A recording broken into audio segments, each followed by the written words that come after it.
infecciosas. Y dentro de las enfermedades infecciosas está, pues, las enfermedades bacterianas, agudas, subagudas, crónicas, las enfermedades virales, las enfermedades por hongos y dentro de ellas también las infecciones por parásitos. Y recordemos nuestras clases de parasitología, ¿no? En donde nos hablaban de las infecciones por parásitos y nos relataban, ¿no?, acerca de la toxoplasmosis, la triquinosis, la hidatidosis y la cisticercosis. Algunos profesores que eran mucho más dogmáticos, ¿no?, nos decían, cuando uno piensa en causas de infecciones parasitarias, está a la cabeza los protozoos, ya, y lo clasificaban, los protozoos, donde está la toxoplasmosis, donde están las amebas, que mediáticamente pues se conocen, ¿no?, como el cerebros, la tripanosomiasis y el paludismo. Y dentro de otra clasificación, los gusanos o helmintos, están las tremátodos, duelas, los nemátodes, ¿no?, los famosos gusanos redondos, y los cestodes o teniaces, donde está la cisticercosis. Es decir, la cisticercosis, si uno revisa un poco de historia, vamos a darnos cuenta pues que es una enfermedad que ha sido descrita desde hace mucho tiempo, ¿no? Fíjense, Aristóteles en el siglo IV antes de Cristo, en su tratado de Historia de los Animales, ya mencionaba una enfermedad, ¿no?, parasitaria que estaba relacionado a los cerdos, al consumo fundamentalmente de la carne de cerdo. En el antiguo Egipto, cuando se han revisado, ¿no?, las figuras en las tumbas y sarcófagos, vemos pues una serie de gráficas que nos hacen pensar o relacionar, ¿no?, que en aquel entonces había, ¿no?, la presencia de triquinosis, los oxiuros, los ascaris, las teniasis y las estrongiloidiasis, ¿no? Entonces, miren, desde hace mucho tiempo, ya se hablaba de estas enfermedades parasitarias y dentro de ellas, ¿no?, la cisticercosis. Pero fue en 1550 en el cual Paranoli y Rumier fueron los primeros que describieron, ¿no?, la infestación de esta enfermedad parasitaria hacia el sistema nervioso central, ya que ellos habían observado algunos quistes, imágenes quísticas en una de las membranas, ¿no?, que cubre el sistema nervioso, ¿no?, y dentro de ellas específicamente en la dura madre. En 1792, nuestro estimado Hipólito Unanue, ¿no?, hace el primer reporte de cisticercosis, justamente en un soldado, ¿no?, que era paciente, portador de epilepsia. Encontró pues en el trabajo que hizo a nivel de la masa cerebral, ¿no?, en patología, ¿no?, imágenes redondeadas, quísticas, al cual él lo relacionó con la cisticercosis. Es por esto que desde 1984 la Organización Mundial de la Salud y el MINSA en el 2001 declaran pues a esta enfermedad como un problema de salud pública. En cuanto a la epidemiología, si uno revisa como, como otras enfermedades, ¿no?, siempre ha estado relacionado con mayor frecuencia a países subdesarrollados, en países en vías desarrollados, en vías de desarrollo, en países tercermundistas, es decir, casi inclinado más a la parte latinoamericana. Sin embargo, con los años, a través de los viajes, a través de la globalización, ¿no?, a través de que se abrieron las fronteras, ¿no? Eh, Podemos decir que ahora estas enfermedades parasitarias hay también en los países desarrollados, en los países industrializados. Si no bien con un alto porcentaje, pero sí hay y se describen muchos casos de esta parasitosis. En nuestro Perú, inclusive, muchos años atrás, ¿no? Habían departamentos en el cual eran, pues, emblemáticos de esta enfermedad parasitaria, entre ellos Cajamarca, Ancash, ¿no? Ucayali, y tan es así que cada vez que nosotros recibíamos un paciente con un cuadro o un síntoma neurológico y veíamos su procedencia de uno de estos departamentos, nuestra primera posibilidad diagnóstica de entrada, de ingreso, era la probabilidad alta de que tenga nuestro paciente cisticercosis. Posteriormente, ya cuando hemos hecho trabajos, ¿no?, de prevalencia de epilepsia, que fue uno de los trabajos que se hizo, nos dimos cuenta pues que esta enfermedad ya no era para focalizar en determinados departamentos o en determinadas regiones. No, hoy ya se sabe que a nivel Perú hay realmente una distribución de esta enfermedad en todas las regiones. Y tan es así, de este trabajo se desprendió algo que ya Hipólito Unanue había descrito en aquel entonces cuando describió el primer caso de cisticercosis, ¿no? Y él fue uno de los que mencionó lo que voy a decirles, ¿no? Que en el Perú la causa más frecuente de epilepsia es la cisticercosis. Bien, volviendo a la descripción del gusano adulto, recordemos pues que es un gusano que tiene una forma aplanada, alargada, un tamaño aproximado, ¿no? Aproximado de 7, 8 metros. Ha habido descripciones inclusive de parásitos de 10 metros. Y en el cual desde siempre tenemos que recordar que tiene tres grandes porciones. La cabeza o escólex tiene una forma globular, ¿no? Una tiene una forma globular, más o menos un tamaño de 1 milímetro, pero que se caracteriza porque ahí va a tener ventosas, ganchos, que le van a servir como un mecanismo, que le van a servir para fijarse hacia la pared intestinal al parásito, ¿no? Luego sigue el cuello o estróbilo, perdón, el cuello o la porción posterior, que es la zona fundamentalmente de crecimiento. Y luego el cuerpo largo, que se denomina estróbilo, algunos autores estróbilo, en donde va a estar la cadena de segmentos en desarrollo, que son los proglótides. Habrá pues en esta sección proglótides maduros, proglótides inmaduros y proglótides que están en degeneración. Entonces recordar que el gusano adulto tiene tres grandes porciones, ¿no? En primer lugar, el escólex, el cuello y el estróbilo. Aquí una ampliación en una microscopía electrónica donde vemos la cabeza y el escólex, y esto es lo que lo caracteriza, ¿no? Los ganchos o ventosas que le van a servir para fijarse a la pared intestinal. Sí, pues, teniasis, gusano plano, miren, a veces se ha encontrado pues en el tamaño más o menos 8 metros, 10 metros, ¿no? Y generalmente se encuentra pues la forma adulta, que es la tenia, llamada solitaria porque casi siempre, en el 98 o 97% de los casos se encuentra un solo parásito, una sola tenia.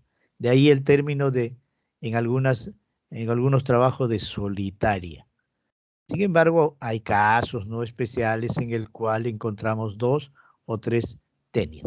Casos muy especiales. Una vez más, para ver la cabeza o escólex, aquí los proglótidos, donde hemos dicho pues van a haber proglótidos maduros y proglótidos inmaduros. Y se ha contabilizado, porque hay personas que se dedican exclusivamente a hacer investigación en parasitosis, no se han encontrado aproximadamente 50.000 huevos en esos proglótidos, sobre todo proglótidos maduros, ¿no? Sobre todo en esos proglótidos maduros. Y para observar exactamente, miren cómo el parásito se fija en la pared intestinal a través de la cabeza del escole, específicamente a través de las ventosas o ganchos, ¿no? Y el cuello y el estróbilo alargado, ¿no? Alargado hasta a veces 10 metros.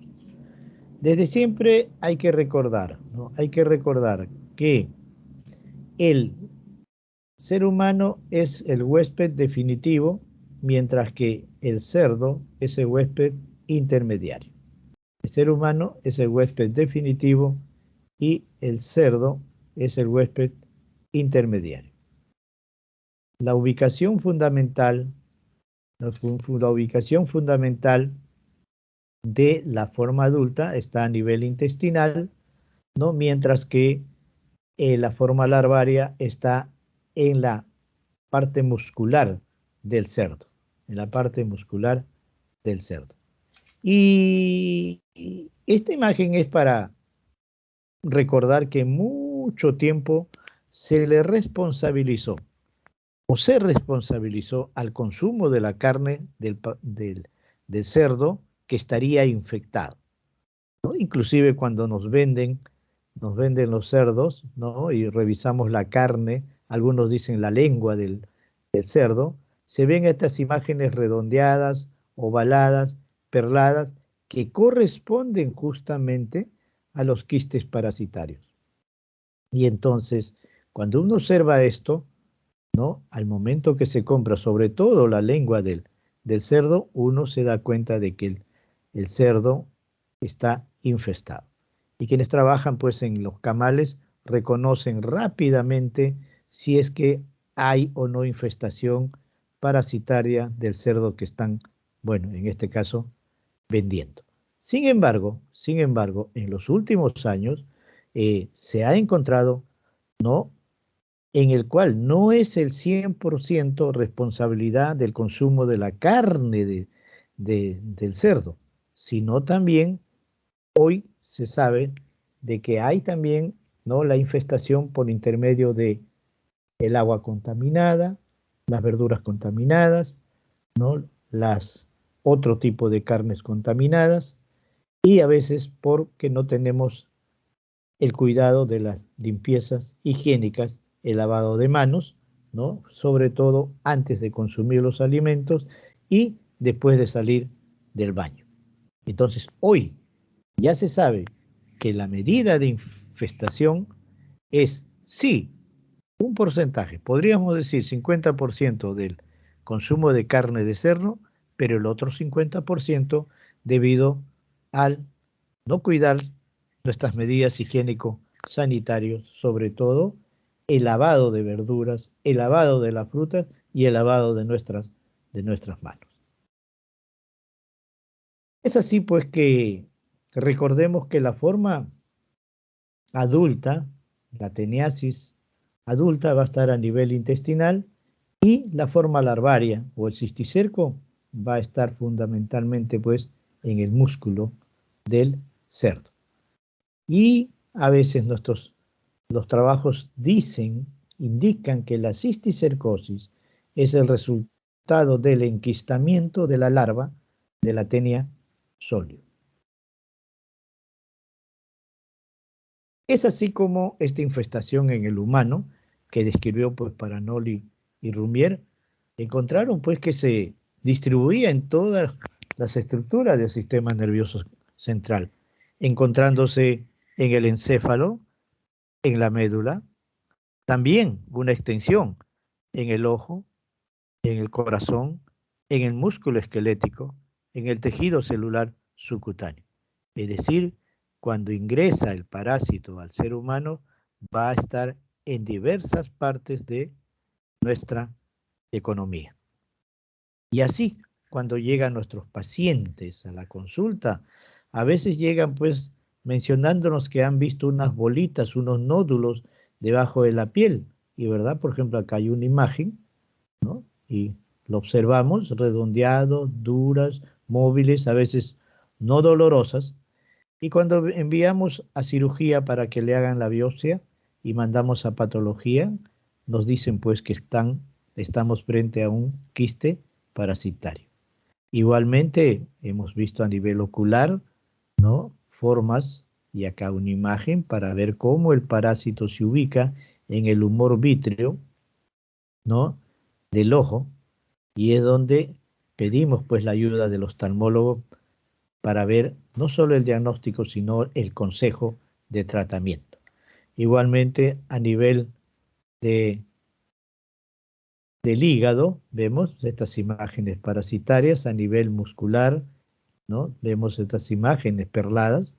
Miren, en la lengua muchas veces de jóvenes, ¿no? Dicen, tengo un nódulo, una bolita ahí móvil, no me molesta, no me duele, pero es incómodo.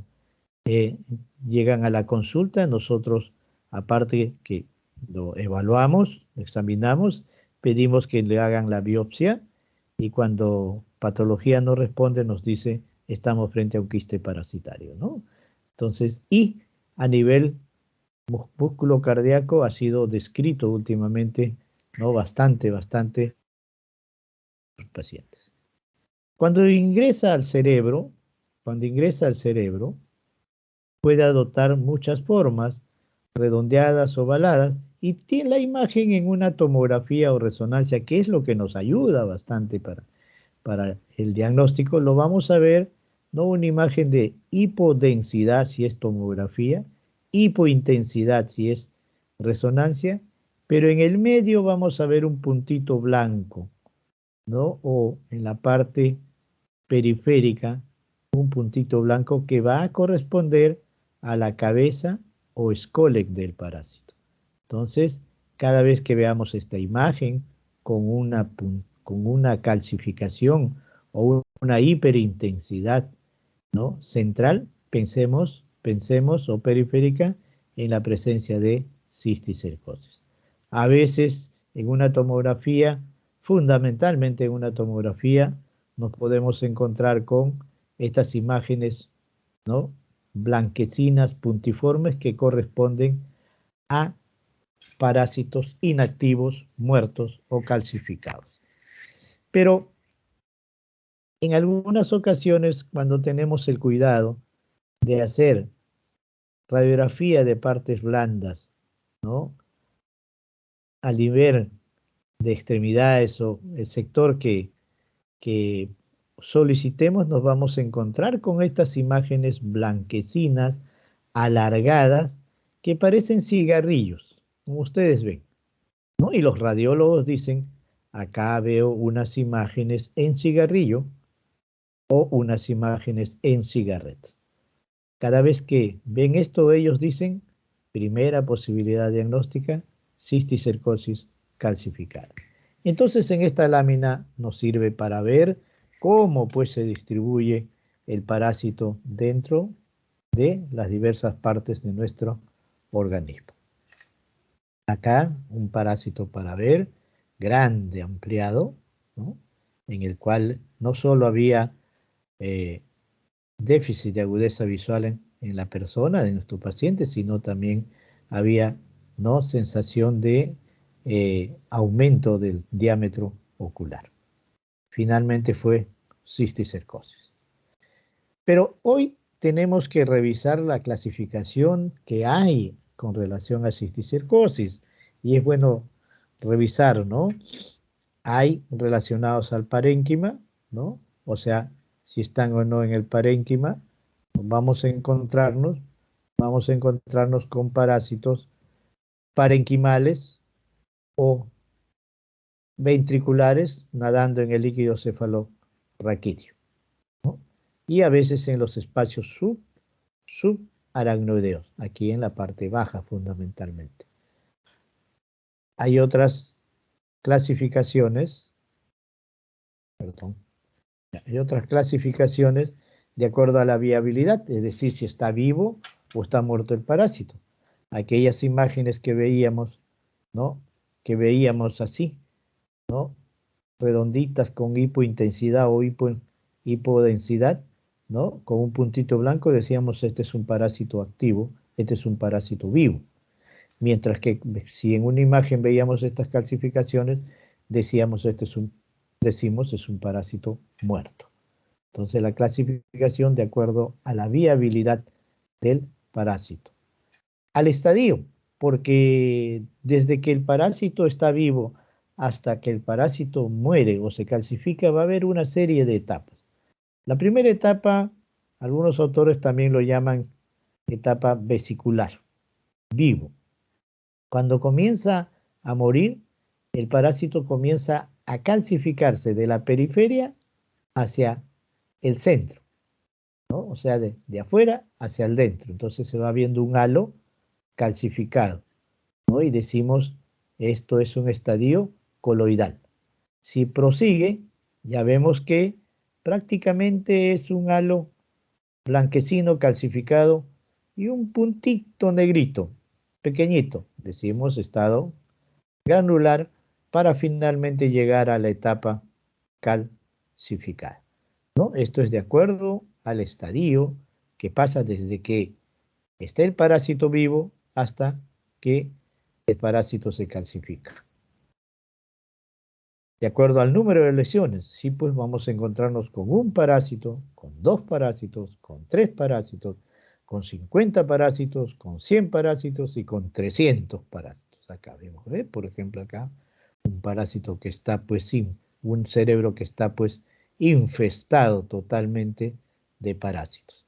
Y entonces, hoy por hoy estamos poniendo como límite 50.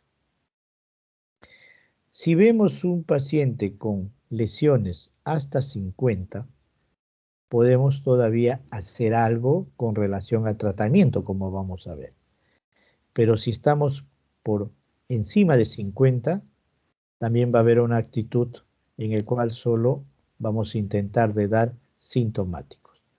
Entonces, recuerden, el número de 50 es como para poder actuar como tratamiento, pero más de 50 va a ser considerado como caso especial el pacientito.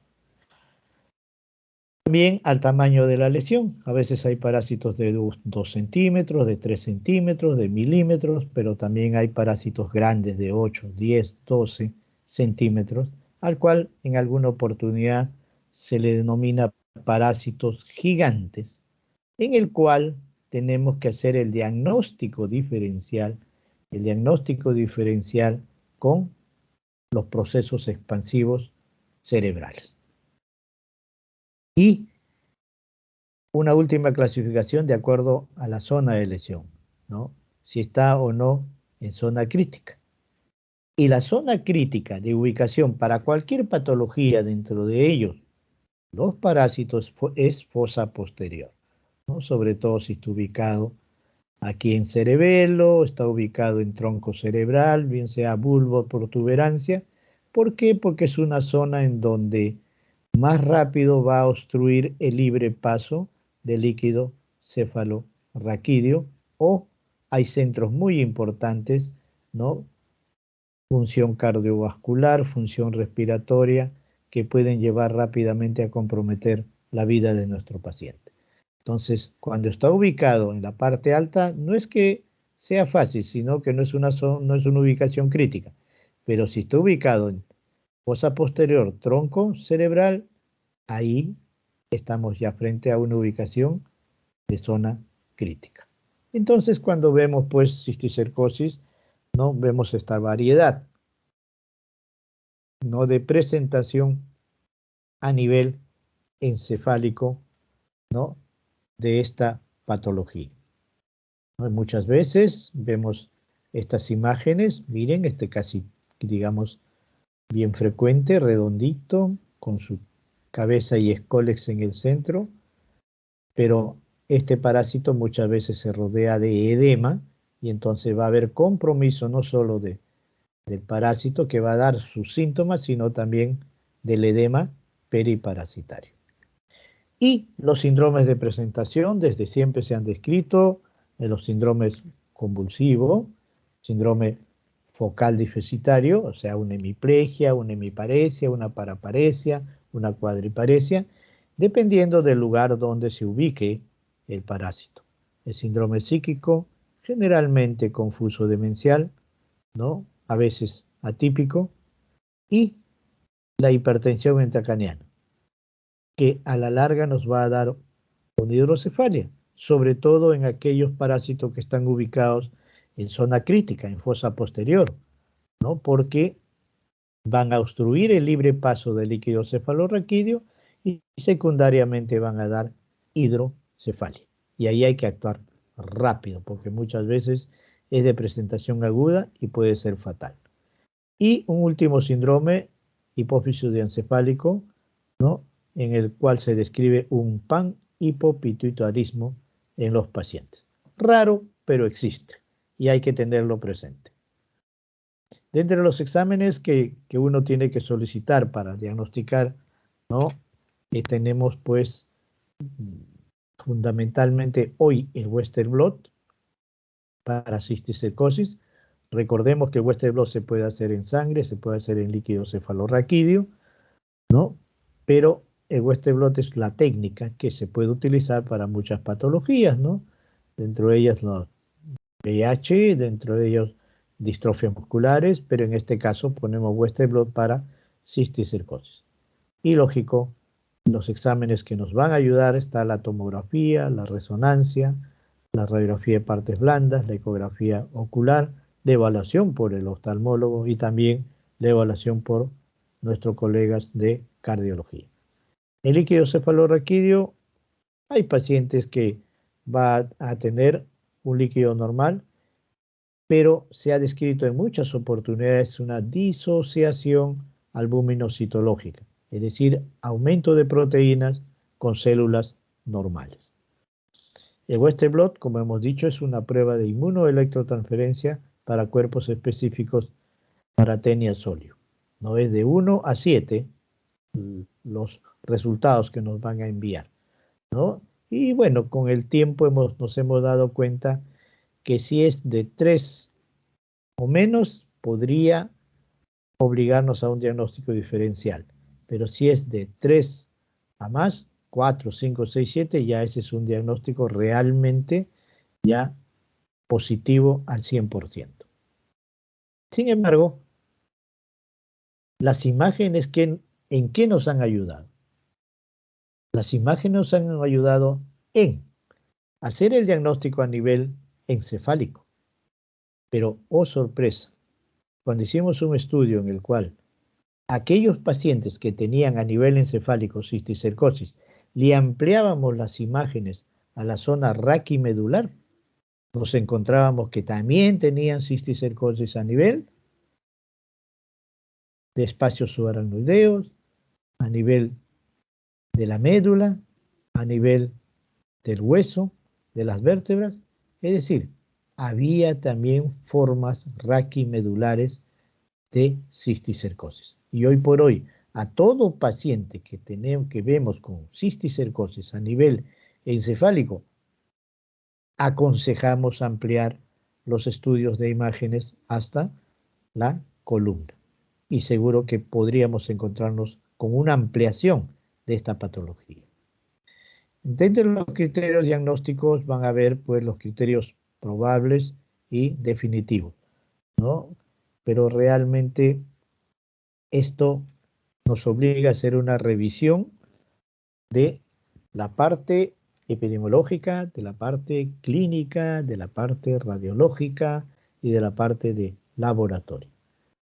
Definitivamente, hoy por hoy, ¿no? El Western blot en la parte de laboratorio nos ayuda bastante y, como hemos visto, las imágenes, sobre todo la resonancia magnética.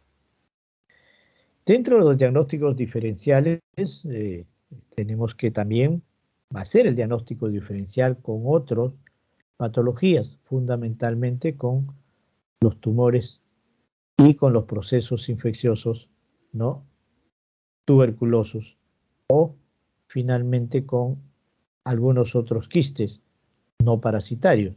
Y muchas veces nos ponemos a diferenciar y también a observar, ¿no?, la presencia de quistes subaracnoideos grandes, ¿no?, si corresponden o no corresponden a quistes subaracnoideos o a quistes parasitarios.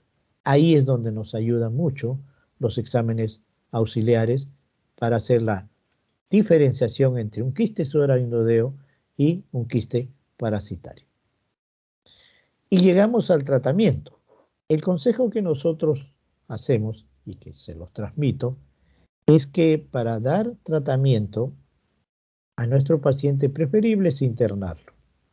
¿Por qué? Porque vamos a tener que dar sintomáticos, vamos a tener que dar medicación antiparasitaria, pero también vamos a tener que dar corticoides paralelamente. Y entonces pueden haber una serie de efectos secundarios que estando internado podemos detectarlo y actuar rápidamente, pero estando a nivel domiciliario va a ser mucho más difícil el manejo. Entonces por eso el consejo es internar, ¿no? Y dentro de los tratamientos sintomáticos, los analgésicos, tranquilizantes y anticonvulsivantes. Recordemos en epilepsia, ¿no?, nuestros fármacos clásicos, la fenitoína, la carbamazepina, el ácido valproico y el fenobarbital, que se usa y que realmente dentro del manejo de la epilepsia nos está dando muy buenos resultados. No hay que olvidar lo que, lo que encontramos, ¿no?, que la causa más frecuente de epilepsia en el Perú es la cisticercosis. Y este es el tratamiento antiparasitario y hay varios consejos. Si estamos frente a una lesión única, hay una primera opción de tratamiento, albendazol por 10 días. Hay una segunda opción de tratamiento, albendazol más praziquantel por 10 días, ¿no? Entonces, hay albendazol solo o albendazol más praziquantel por 10 días. Si vemos de 2 a 50 lesiones, podemos tener una primera opción, albendazol más praziquantel por 10 días, seguido de albendazol por 20 días. Primera opción. Segunda opción, el albendazol por 30 días. Ahí viene lo que hay que recordar. Más de 50 lesiones, preferible no dar tratamiento antiparasitario, tan solo sintomático, y referirlo al centro de mayor complejidad, ¿no? Si hay una lesión gigante, igualito. De inmediato, el consejo es pedir la interconsulta a neurocirugía, ¿no? Y si la ubicación es ventricular o subaracnoidea, igualmente, pedir interconsulta a neurocirugía y si el caso no amerita operación, entonces estos parásitos de ubicación ventricular o subaracnoidea damos tratamiento con albendazol por 30 días.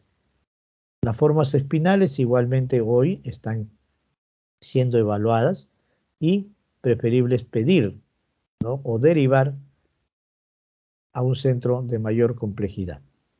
Y las formas oculares igualmente, ¿no?, para que lo vea el oftalmólogo y mayormente nos aconsejan la enucleación y no se está dando tratamiento antiparasitario. Esta es la lista de tratamiento antiparasitario, ¿no? Y las dosis de albendazol, 15 miligramos por kilo de peso por día, dividido en 2 dosis con un máximo de 1200. Y en praziquantel, 50 miligramos por kilogramo por día, dividido en 2 dosis con un máximo de 3600. Esa es la dosis tanto del albendazol como del praziquantel. Pero al ladito del tratamiento sintomático antiparasitario, hemos visto que todo parásito tiene un edema que lo rodea. Entonces, ahí nos ayuda el corticoide. ¿no? Y podemos comenzar con dexametasona en altas dosis, ¿no? Con 60, 80 miligramos y posteriormente ir quitando 5 miligramos por semana, de tal forma que nuestro paciente va a estar con corticoides lo menos unas 5 a 6 semanas.